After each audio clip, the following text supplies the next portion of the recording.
Alam kong mahirap ang buhay, pero hindi ako sumusuko. Lumalaban ako kahit nahihirapan para sa pamilya ko. Ang lahat ng mga ginagawa kong ito.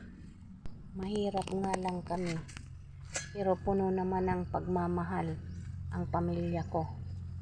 Hindi ko man mabigyan ng karangyaan ang mga anak ko, pero sisikapin ko na balang araw makakaahon din kami sa kahirapan.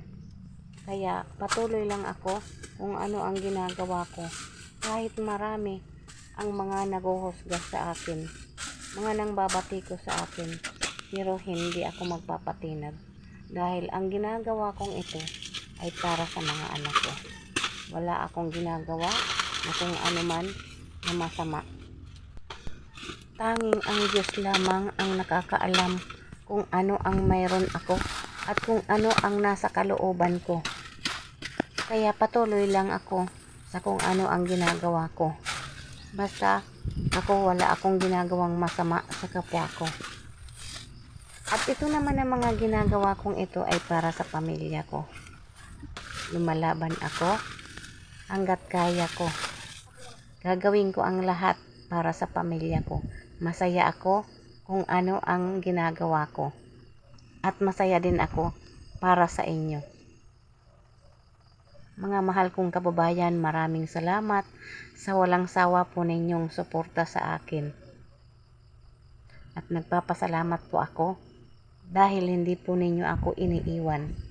Ang ginagawa ko pong ito ay para sa mga anak ko. Mapatapos ko po ang mga anak ko sa pag-aaral. At balang araw, makamit din nila at maranasan din po nila yung nararanasan ng iba. Mabibili nila yung gusto nilang bilihin. Kaya patuloy lang po ako sa kung ano ang ginagawa ko.